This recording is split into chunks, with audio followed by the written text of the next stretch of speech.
నమస్కారం తెలంగాణ 24 న్యూస్ కి స్వాగతం. మన తెలంగాణ మన వార్తలు. నేను సంధ్య.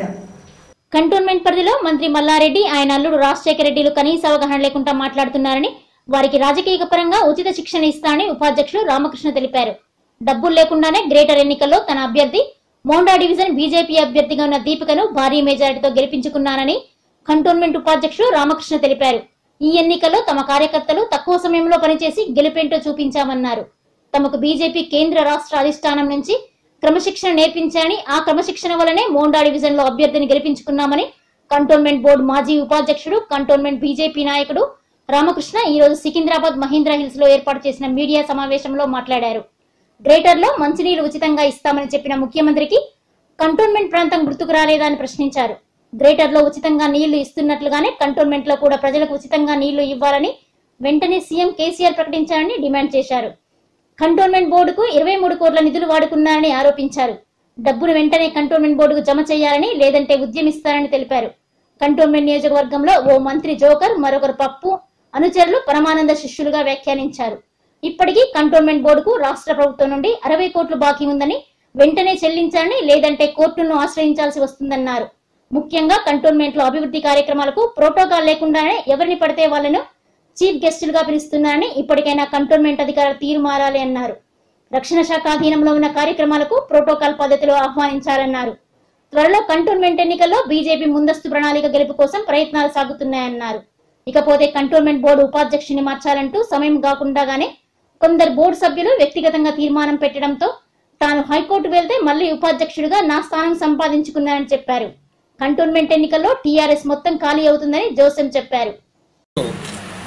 మరి ఇటీవల జరిగిన జిహెచ్ఎంసీ ఎన్నికల్లో మోండా డివిజన్లో మా బీజేపీ అభ్యర్థి మంచి మెజారిటీతో గెలవడం చాలా సంతోషం. మరి ఒక విజయాన్ని మా పార్టీ కార్యకర్తలకు, అదేవిధంగా మోండా డివిజన్లో చెందిన ప్రజలందరికీ కూడా మేము డెడికేట్ చేస్తున్నాము. మరి మా పార్టీ కార్యకర్తలు కూడా తక్కువ సమయంలో చాలా ఆర్గనైజ్డ్గా, చాలా ప్లాన్డ్గా అందరు ముందుకు పోయి పనిచేసిండ్రు. ప్రతి ఒక్క కార్యకర్త ఒక క్యాండిడేట్ అనుకుని పనిచేసిండ్రు. అది మా విజయానికి మొదటి కారణం.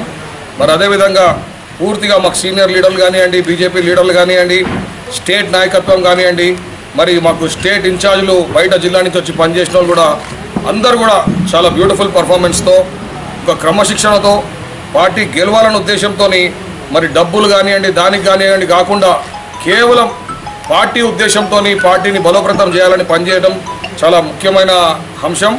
మరి దానివల్లనే ఈరోజు మేము విజయం కైవసం చేసుకున్నాం.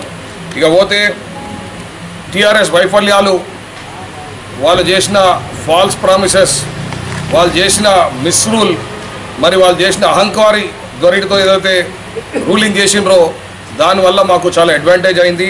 మరి కేటీఆర్ గారు మీరు చూస్తూనే ఉన్నారు, ఇంగ్లీష్లో నోటికి ఏదొస్తుంది మాట్లాడతారు, చాలా బాగా మాట్లాడతారు, కానీ రియాలిటీలో ఏముండదు. ఆయన ఇంగ్లీష్లో మాట్లాడితే అందరూ ఫిదా అయిపోతారు. ఆ ఫిదా ఆడవరకే ఉంటుంది. అప్పుడు మన నవాబ్ సాబ్ చెప్పిండు, ఒక ఆయన ఒక పండితుడు అలా రాజ్యంలో ప్రేస్ చేస్తూ ఉంటాడు. అది ఇన్ని వాని చెవులు ఖుషి అయితే, అదేవిధంగా రాజా కూడా వానికి రిటర్న్లో ప్రేస్ చేస్తాడు. అది ఈరోజు టీఆర్ఎస్ గవర్నమెంట్ చూస్తే మాకు ప్రాక్టికల్గా తెలిసిపోయింది. వాళ్ళు కేవలం నోటికి ఏదొస్తే అది వాగ్దానం చేస్తున్నారు, మరి అమల్లో చాలా తక్కువ ఉన్నాయి.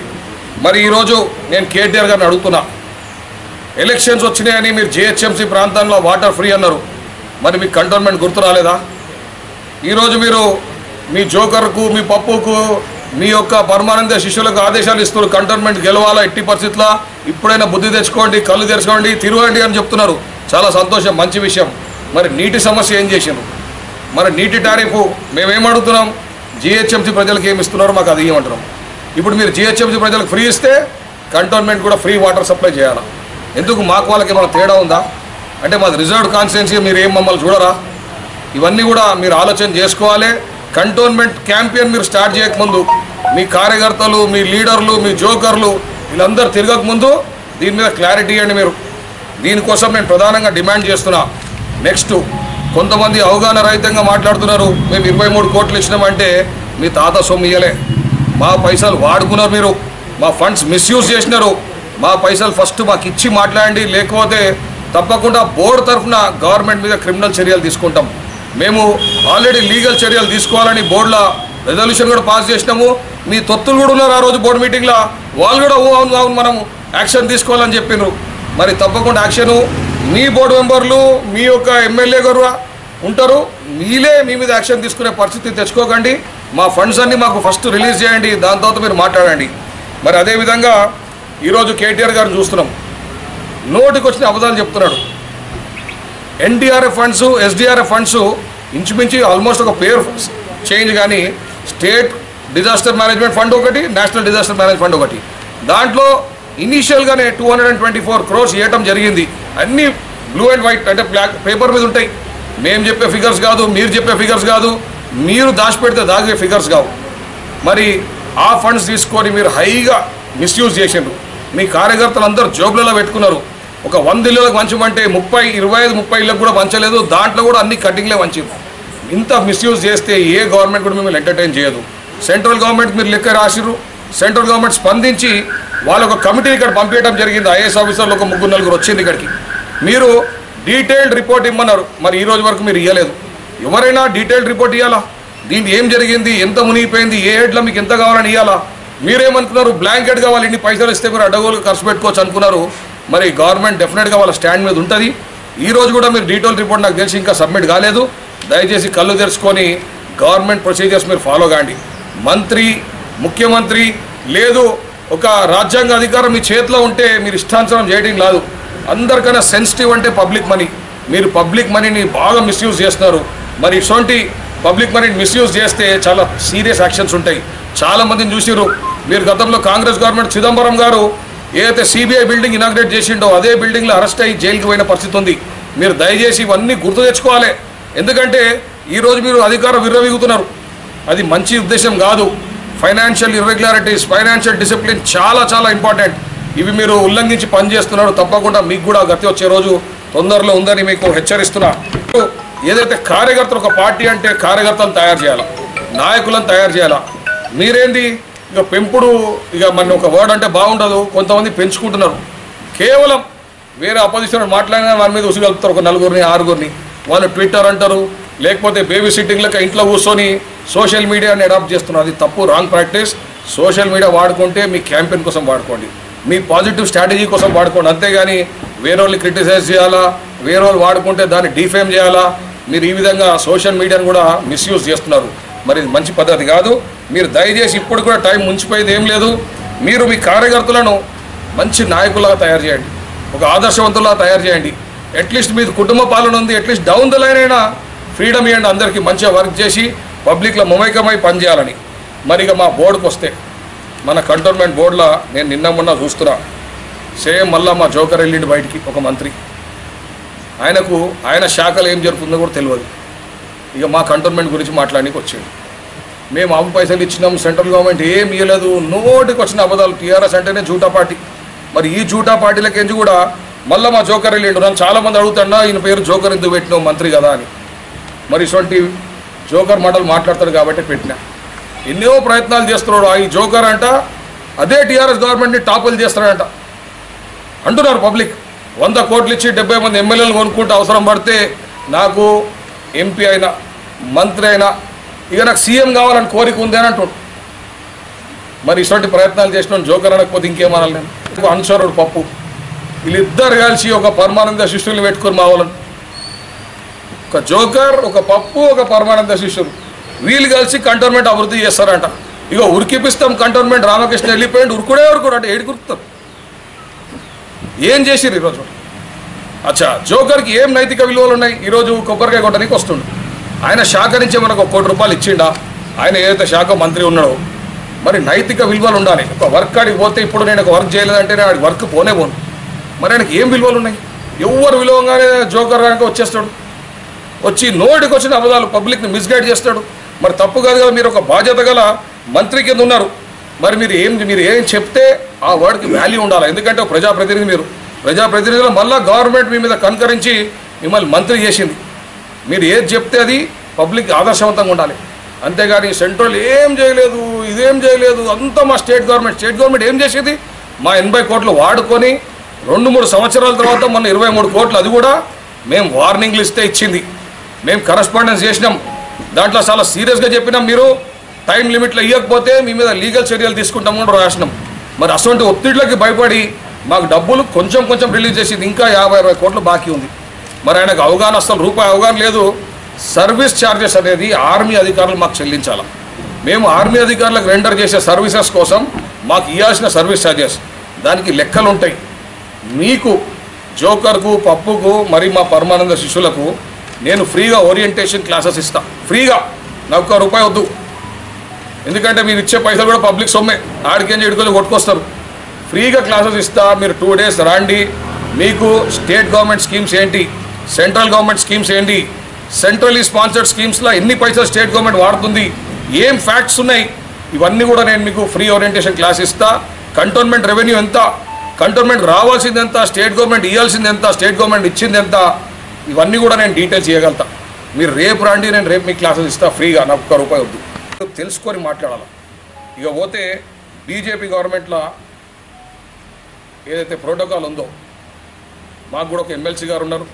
నేను మా పరమానంద శిష్యుల మెంబర్లకు చెప్తున్నా, వీళ్ళు ఏదో మంత్రిని ఇంప్రెస్ చేయనికో, ఏదో జోకర్ని ఇంప్రెస్ చేయనికో, పప్పుని ఇంప్రెస్ చేయనికో, పప్పుకి ఏం అర్హత ఉందో వచ్చి నిలబడతాడు. ఏం అర్హత ఉంది నిలబడడానికి? అరే, కొబ్బరికాయ కొట్టాలంటే నువ్వు ఒక ప్రజాప్రతినిధి ఉండాలి, లేకపోతే నువ్వేమైనా సమాజం చేసినోని ఉండాలి. నువ్వు దోచుకొని తినేటోని నీకేముంది? వాళ్ళు చెప్పంగానే పప్పు వచ్చి నిలబడతాడు. తప్పు కదా. మీరు మా పరమానంద శిష్యులకు చెప్తున్నా, నేను అదేవిధంగా బోర్డు యంత్రాంగం కూడా చెప్తున్నా, బోర్డు అధికారులకు కూడా చెప్తా. రేపటి నుంచి మీరు ఇక్కడ ఇనాగ్రేషన్ పిలిస్తే తప్పకుండా ప్రోటోకాల్ ఫాలో కావాలి. మీ వైస్ ప్రెసిడెంట్ పిలుచుకోవాలి, అదేవిధంగా మీ ఎమ్మెల్సీ గారిని పిలవాలి. పార్టీలకు అతీతంగా ప్రోటోకాల్ అంటే it is duly for the elected representatives. Only elected representative should come there. అంతేగాని నాకు ఈ ఎమ్మెల్యే నచ్చిండు, నాకు ఈ మంత్రి నచ్చిండు, మరి ఎన్నడూ మీ కేటీఆర్ గారు ఇక్కడ మన ఇటీవల మల్టీపర్పస్ హాల్కి వచ్చిండు ఎలక్షన్ కన్నా ముందు. ఆయన సెల్ఫీలు 15 నిమిషాలు దిగిండు. మరి మా దళిత ఎమ్మెల్యే 4 సార్లు 5 సార్లు ఎమ్మెల్యే, ఆయనకు ఒక్క సెకండ్ మాట్లాడడానికి ఇవ్వలే. ఎంతో ప్రజాదరణ ఉన్న మా శ్రీనివాసరావు మంత్రి గారు, ఆయనకు కూడా ఒక్క నిమిషం మాట్లాడడానికి ఇవ్వలే. ప్రజలు బాధపడ్డారు. చాలామంది టీఆర్ఎస్ నాయకులు నాకు ఫోన్, అన్నా మన శ్రీనాథ్కి ఛాన్స్ ఇవ్వలే, మన ఎమ్మెల్యే సాయన గారు ఛాన్స్ ఇవ్వలే, మంత్రికి సెల్ఫీలు దిగే టైం ఉంది, కానీ ప్రోటోకాల్ ప్రకారం స్థానిక ఎమ్మెల్యేకి, స్థానిక మంత్రికి ఒక్క నిమిషం మాట్లాడడానికి ఛాన్స్ ఉండదా? అంటే ఇంత అహంకార ధోరణి అవసరమా మీకు? మరి పబ్లిక్ లైఫ్ ఇవన్నీ నడవవు. ఇటువంటి అహంకారం ఉంటే మన ఇంట్లో ఉండాలి. మన ఇంట్లో మన నాయన ముందో, కొడుకు ముందో, అక్క ముందో, తమ్ముడు ముందో అలగాలి, రుబాబ్స్ పెట్టాలి. అంతేగాని పబ్లిక్ లైఫ్లో వచ్చినప్పుడు పబ్లిక్ డొమైన్లో ఏ విధంగా ఉండాలి, మీరు అదే విధంగా ఉండాలి. మరి ఇవన్నీ కూడా మా ఒక ఈ పరమానంద శిష్యులు కానీ, మా జోకర్ కానీ, మా పప్పు కానీ తెలుసుకొని మీరు పిలిచే ముందు మీ ఇష్టానుసారం కాదు, ఫండ్ మీ జోబులకి ఇస్తలేరు. గవర్నమెంట్ మనీ ఇది, సెంట్రల్ గవర్నమెంట్ కానివ్వండి, స్టేట్ గవర్నమెంట్ కానివ్వండి, మీరు ప్రోటోకాల్ అంటే 100% ప్రోటోకాల్ ఫాలో చేయాల్సిందే. ఇక ముందు అట్లా తప్పు జరిగితే మటుకు చాలా సీరియస్గా మేము తీసుకుంటాము.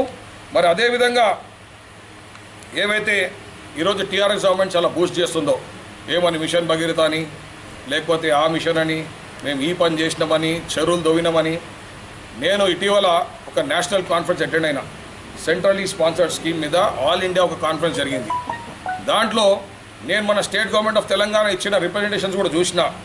ప్రతి ఒక్క దాంట్లో సెంట్రల్లీ స్పాన్సర్డ్ స్కీమ్సే ఉన్నాయి. మిషన్ భగీరథ దాదాపు 70-80% ఆ స్కీమ్ ఫండ్సే ఉన్నాయి. ఏ స్కీమ్ చూసినా ఆ స్కీమ్ ఫండ్సే ఉన్నాయి. ఇటీవల మన జోకర్ గారు చెప్తున్నారు ఏమని అంటే, మేము అందరికి వికలాంగులకు పెన్షన్ ఇస్తున్నాం, పెద్దలకు పెన్షన్ ఇస్తున్నాం అని. ఆయనకు తెలియని విషయం ఏంటంటే ప్రతి ఒక్క స్కీమ్లో 70-80% ఫండింగ్ సెంట్రల్ గవర్నమెంట్ డబ్బులు ఉన్నాయి. ఏవైతే స్కీమ్స్ ఉంటాయో అవి 3 విధాలుగా డిజైన్ చేస్తారు. ఒకటి ఇండివిజువల్ బేస్గా, అంటే ఒక వ్యక్తికి లాభం కావాలా, అంటే ఫిజికల్లీ హ్యాండిక్యాప్ కానీ, విడో పెన్షన్ కానివ్వండి, ఓల్డ్ ఏజ్ పెన్షన్స్ కానివ్వండి, అంటే వ్యక్తిగతంగా లాభం అయ్యే స్కీమ్స్. ఇంకోటి కమ్యూనిటీ పర్పస్గా అయ్యే స్కీమ్స్. ఇంకోటి ఇన్ఫ్రాస్ట్రక్చర్ డెవలప్మెంట్ స్కీమ్స్ ఉంటాయి. అంటే ఏ డెవలప్మెంట్ పనైనా ఈ విధంగా కేటగరైజ్ చేసి దాన్ని వర్క్ చేస్తారు. మరి నేను ఈరోజు రాష్ట్ర ప్రభుత్వం సూటిగా అడుగుతున్నా, మీరు చేసిన ఒక్క ఇన్ఫ్రాస్ట్రక్చర్ డెవలప్మెంట్ కంటోన్మెంట్లో చూపెట్టండి, ఒక్కటి చూపెట్టండి. రామన్నకుంట అంటున్నారు, ఇదే రామన్నకుంటకు ఇదే జోకర్ గారు 50 లక్షలు ఇస్తా అన్నాడు ఆయన ఎంపీ గారు ఉన్నప్పుడు. ₹1 ఇవ్వలే. చాలా దీర్ఘంగా స్టేట్ గవర్నమెంట్ ఏదో చేస్తాను, అది కూడా మా స్థానిక 2 మంత్రులు out of the way, Padmarao గారు అదేవిధంగా శ్రీనివాస్ యాదవ్ గారు కృషి చేస్తే ఒక 3 కోట్లు శాంక్షన్ అయినా కానీ ఇంతవరకు గ్రౌండ్ గానే పని. వాటర్ 16 కోట్లు మాఫ్ అన్నాడు. ఒక పంచాయతీ అవుతుంది మా కంటోన్మెంట్ బోర్డుకు మెట్రో వాటర్ వర్క్స్కి. ఆ పంచాయతీ ఆల్మోస్ట్ 20 years నుంచి నడుస్తుంది. మేమేమంటున్నాం, మీరు మాకు 10 లీటర్లు ఇచ్చారంటే 10 లీటర్లు రాలే అని అంటున్నాం. వాళ్ళు ఏమంటారు 10 కాదు 15 లీటర్లు ఇచ్చినా అంటారు. ఇది ఒక పంచాయతీ, ఒక కోర్ట్ సెటిల్మెంట్ చేయాలా. అయితే వాళ్ళు ఏంది హిడెన్ ఛార్జెస్, ఎరియర్స్, దాని మీద ఇంట్రెస్ట్ వేస్తే అది మాఫ్ చేయడం జరిగింది. ఓకే, కానీ అది మాకు ఫేవర్ చేసినట్టు కాదు. ఈరోజు మీరు జిహెచ్ఎంసీకి ఫ్రీ వాటర్ అనౌన్స్ చేసారు, మరి మా కంటోన్మెంట్ ఏమైంది? ఒక్క నాయకుడిని అడిగిండా? ఇంకా మీరు కళ్ళు తెరుస్తలేరు. ప్రజలు ఏ విధంగా తీర్పు ఇచ్చిండ్రో ఆ తీర్పు చూసైనా మీరు కళ్ళు తెరుచుకోవాలి. కళ్ళు తెరిచి మీ రైట్స్ మీరు అడగాలి. అన్నా మేము కంటోన్మెంట్లో ఉన్నాం, రేపటి దినం పబ్లిక్లో పోతున్నాం, 5 సంవత్సరాలు 6 సంవత్సరాలు అబద్ధాలు చెప్పినా మీకు అబద్ధాలు నడవాయి, ఎందుకంటే మిమ్మల్నే కొట్టిరిగా మేమెంత అని అడగాలి. మా కంటోన్మెంట్ సంగతి చేయండి, మీరు ఫస్ట్ మా సమస్యలు తీర్చండి, దాంతో పబ్లిక్లో పోతాం. ఒక పరమానంద శిష్యుడు ఒకసారి పేపర్లో స్టేట్మెంటే ఇచ్చిండు. ఏమని? ఏ ముఖం పెట్టుకొని మేము పోయి అడగాలని. మంత్రులు ఏం చేసారు, మేము పోవాలని ఒక పరమానంద అక్కడ ఉన్న బోర్డు మెంబర్ ఇచ్చిండు స్టేట్మెంట్. ఒకరు కాదు 4 కూర్చొని ఇచ్చిండు. మరి ఆ పరిస్థితి ఉంది. మరి నేను వాళ్ళని అడుగుతున్న సూటిగా, చిత్తశుద్ధితో పనిచేయండి. ఇప్పటికైనా కళ్ళు తెరుచుకొని మాటలు కరెక్ట్గా మాట్లాడండి. నోటికి వచ్చిన అబద్ధాలు మాట్లాడితే బీజేపీ కార్యకర్త ఊరుకునే పరిస్థితి లేడు. మరీ ముఖ్యంగా నేను మటుకు అసలు ఊరుకోను. దయచేసి మీరు గ్రహించి ప్రోటోకాల్ కూడా పాటియండి. ఏ ఒక్క అబద్ధం చెప్పినా, ఏ ఒక్క డెవలప్మెంట్ స్కీమ్ వచ్చినా మా ఛాతి మీద నరేంద్ర మోడీ గారు బొమ్మ వేసుకొని, బీజేపీ పార్టీ పువ్వు గుర్తేసుకొని మీ పక్కన వచ్చి నిలబడదాం. మా హక్కు మేము అక్కడ జతాయిస్తాం. ఖబర్దార్ మీరు ఇంకోసారి పబ్లిక్ని మిస్గైడ్ చేస్తే. బీజేపీ ప్రపంచం నడుస్తుంది. చాలామంది బోర్డు మెంబర్లు కానివ్వండి, ఎమ్మెల్యేలు కానీ రెడీ ఉన్నారు. మా పార్టీ గ్రీన్ సిగ్నల్ ఇస్తే టీఆర్ఎస్ పార్టీ సగం ఖాళీ అవుతుంది. బోర్డు మెంబర్లు రెడీ ఉన్నారు, అదేవిధంగా చాలామంది ఎమ్మెల్యేలు కూడా రెడీ ఉన్నారు. మా బీజేపీ పార్టీ హైకమాండ్ సిగ్నల్ ఇస్తే సగం టీఆర్ఎస్ ఖాళీ అయిపోతుంది. ఈరోజు భయానికి ఖాళీ అవుతుంది. వాళ్ళ ఉలికి వాళ్ళు కాపాడుకోనికి పరిగెత్తుకుని వస్తున్నారు. లైన్ కట్టారు. మా పార్టీ ఇంకా డిసిషన్ తీసుకున్న రోజు టీఆర్ఎస్ సగం ఖాళీ అయిపోతుంది. అలా వాళ్ళు ఏదైతే డబ్బులు తినాలా లేకపోతే వాళ్ళ కార్యకర్తలకు తినిపించాలని ఉండేనో, స్టార్టింగ్లో ఎటువంటి కండిషన్స్ పెట్టకుండా గవర్నమెంట్ ఒక జీవో తీసిరు. మేబీ 552 562 ఏదో జీవో నెంబర్ ఉంది. ఆ జీవోలు ఏం రాశారంటే ప్రతి ఒక్క ఏదైతే ఇల్లు మునిగిందో ఏదో నీళ్ళలో వచ్చినాయో వాళ్ళందరికీ ఇస్తామని జీవో తీసారు. ఆ జీవోని బేస్ చేసుకుంటే ఇంటికి 10,000 ఇచ్చారు. ఏదో స్ట్రీమ్ లైన్ చేసిన మెకానిజం. దాంట్లో బేసిక్గా వాళ్ళ కార్యకర్తలు అందరూ ఫుల్ఫిల్ అయిపోయారు. ఒక్కొక్క కార్యకర్త 5 లక్షల నుంచి 10 లక్షలు జోలో పెట్టుకున్నాడు. ఇప్పుడు కొత్తగా తీసారు, మీ సేవకు పోయి అప్లై చేసుకోండి, కండిషన్స్ పెట్టారు. ఆ కండిషన్ మరి ఫస్ట్లో లేవు. ఒకవేళ మీరు ఇదే కండిషన్ అమలు చేస్తే తప్పకుండా మేము కోర్టుకు పోయి ప్రతి ఒక్కరు న్యాయం జరిగేట్టు చేస్తున్నాము. మా ఒకటే డిమాండ్, ప్రతి ఇంటికి ఏదైతే వరద వచ్చినాయో, ప్రతి ఇంటికి ఏ విధంగా అయితే మీరు పంచినరో ప్రతి ఇంటికి ఇప్పుడు మాకు కూడా పంచాలి, కంటోన్మెంట్లో పంచాలి, అదేవిధంగా జిహెచ్ఎం ప్రాంతం మొత్తంలో పంచాలి. మేము డిమాండ్ చేస్తాం, తప్పకుండా దాన్ని అమలు పరుస్తాం. ఒకవేళ వాళ్ళకి అనుకూలం ఉన్న కండిషన్స్ మటుకు పెడితే దాన్ని ఊరుకునేది లేదు. మేము పోయి కోర్టుకైనా పోయి ఛాలెంజ్ చేస్తాం. అదే నేను చెప్పిన కదా, పరమానంద శిష్యులకు అవగాహన లేదని. ఆ కేసులో నేను గెలిచిన నా రెట్టు ఎలా అయింది, నేను ఇప్పుడు వైస్ ప్రెసిడెంట్ హోదాలో మాట్లాడుతున్నా. నా రెట్టు ఎలా అయింది, వాళ్ళకు స్కోప్ ఉందన్నమాట, మళ్ళీ మీరు చేసుకోవచ్చు అని. దాని మీద క్లారిటీ ఇవ్వలేదు. నేను 2 డిమాండ్స్ పెట్టినా. నేను అదే వాదించినా, నేను వాదించిందే కోర్టు ఈరోజు కరెక్ట్ అని చెప్పింది. వాళ్ళ డిస్కషన్స్లో కూడా మేము రికార్డ్ చేయడం జరిగింది. జడ్జి గారి తీర్మానంలో కూడా ఇవన్నీ మెన్షన్ చేస్తాం. ఏదైతే ప్రొసీజర్ ల్యాబ్స్ చేసిండ్రో, స్థానికంగా గవర్నమెంట్ ఒత్తిడితోని ఏవైతే మా అధికారులు తప్పు చేసిరో దాన్ని తప్పని డిక్లేర్ చేసేసింది. అంటే no confidence motion not allowed. ఏవైతే వాళ్ళు తీర్మానం చేసిన అవన్నీ క్యాన్సల్. నేనే వైస్ ప్రెసిడెంట్ కింద చలామణి అవుతున్నా ఇవాళ డేట్లా. మొన్న ఎలక్షన్ రిజల్ట్ రోజే వచ్చింది. ఇక పోతే వాళ్ళ ఫ్యూచర్ కార్యాచరణ ఏదేమైనా ఉంటుందో దాని మీద డిపెండ్ అవుతుంది. ఏదేమైనా కానీ 2 బోర్డు మెంబర్లు కూడా మెంబర్షిప్ రద్దయ్యే పరిస్థితిలో ఉన్నారు. వాళ్ళ మీద ఎంక్వైరీ కూడా జరిగిపోయింది. ఎనీ టైం 2 బోర్డు మెంబర్లు బోర్డు మెంబర్షిప్ రద్దు కూడా అయ్యే పరిస్థితి ఉంది. మరి దీని మీద పరిణామాలు తర్వాత డిసైడ్ అవుతాయి. మీ మీడియా విలేకరుల సహకారంతో ఏదైతే నేను బంగ్లా ల్యాండ్స్ మీద రైడ్ చేయడం జరిగిందో, ఫ్యాక్ట్ ఫైండింగ్ కమిటీ అని పెట్టానో, దానికి ఫస్ట్ స్టెప్ మనం ముందుకొచ్చినాం. కొన్ని ఫంక్షన్ హాల్స్కి 5 లక్షలు 6 లక్షలు వాళ్ళకి ట్యాక్సెస్ ఉండే. ఇప్పుడు గవర్నమెంట్ కళ్ళు తెరిచి నా లెటర్కి స్పందన దానికి ఆ ఒత్తిడికి వచ్చి ఇప్పుడు 60 లక్షల నోటీసులు పంపించడం జరిగింది. మీరు చెక్ చేసుకోవచ్చు, ఇవన్నీ ఫ్యాక్ట్స్. వాళ్ళకి అందరికీ డిమాండ్ నోటీసులు పంపించడం జరిగింది. మరి ఇది ఒక మా ఫస్ట్ అచీవ్మెంట్. అదేవిధంగా నేను మల్లారెడ్డి గారు కూడా చెప్తున్నా, మీరు కళ్ళు తెరుచుకొని స్టేట్ గవర్నమెంట్ ల్యాండ్స్ ఏవైతే కబ్జాలు ఉన్నారో ఏవైతే కొన్ని ల్యాండ్ రెగ్యులేషన్ స్కీమ్స్ అప్పుడు 59, 58 జీవో ఏదో పెట్టినరో దాంట్లో మీరు దాదాపు 2000 గజాలు మీ ఇంటి చుట్టుముట్టు కబ్జా ల్యాండ్లన్నీ రెగ్యులరైజ్ కోసం పెట్టుకున్నారో అవి స్టేట్ గవర్నమెంట్ వెంటనే మీరు హ్యాండ్ ఓవర్ చేయండి. ఏవైతే బంగ్లాలో స్కూళ్ళు ఫంక్షన్ హాల్లు మీరు నడిపిస్తున్నారో ఇల్లీగల్గా అది సెంట్రల్ గవర్నమెంట్ హ్యాండిల్ చేయండి. వారికి హ్యాండ్ ఓవర్ చేస్తే అప్పుడు మీకు మాట్లాడే నైతిక విలువలు ఉంటాయి, నైతిక హక్కు ఆ రోజు వస్తుంది. మీరే కబ్జాకోర్, నువ్వే ల్యాండ్ గ్రాబర్, ఇక నువ్వు దేశం అంతా చెప్తావు, నీతులు చెప్తావు, ఎవడింటాడు? ఫస్ట్ మనం కరెక్ట్ ఉండాలి. నీ రెండు స్టేట్ గవర్నమెంట్ ల్యాండ్ స్టేట్ గవర్నమెంట్కి ఇచ్చాయి, సెంట్రల్ గవర్నమెంట్ ల్యాండ్ సెంట్రల్ గవర్నమెంట్కి ఇచ్చిన తర్వాత మా జోకర్ గారు పబ్లిక్లో తిరిగి మాట్లాడితే బాగుంటుంది. తప్పకుండా దాని మీద చర్యలు ఉంటాయి. దాంట్లో కోర్టు కేసెస్లో కూడా నేను ఇంప్లీడ్ అవుతాం. మా బోర్డు తరఫున ఇంకో స్పెషల్ అడ్వకేట్ కూడా ఇంప్లీడ్ అవుతాం. దాంట్లో ఫ్యాక్ట్స్ అంటే ఏ రోజైతే వీళ్ళు 10 years బ్యాక్ స్టే తెచ్చుకున్నారు, ఆ 10 years ఆ ఫంక్షన్ హాల్ ఎట్లుండే 10 years ముందు, అంటే చిన్న రూమ్ ఉండినా పెద్ద రూమ్ ఉండినా, ఈ రోజు ఎంత పెద్ద బిల్టప్ ఏరియా ఉంది, మరి దాన్ని వెంటనే తొలగిస్తాం. ఇవన్నీ కూడా మేము ఒక కమిటీ వేసుకున్నాము. మా పార్టీ కూడా దీనికి 100% మద్దతు తెలిపింది. మేము తొందరలో మినిస్ట్రీ ఆఫ్ డిఫెన్స్కి వెళ్ళి డిఫెన్స్ మినిస్టర్ కలవడం జరుగుతుంది. ఈ అన్ని అంశాలు చాలా సీరియస్గా ప్లాన్ చేస్తాం. గవర్నమెంట్ భూములన్నీ రెస్టోర్ బ్యాక్ చేసేయడానికి మొత్తం ప్రయత్నం చేస్తాం. ఇవి న్యూస్ అప్డేట్స్. మరిన్ని అప్డేట్స్ కోసం చూస్తూనే ఉండండి తెలంగాణ 24 న్యూస్.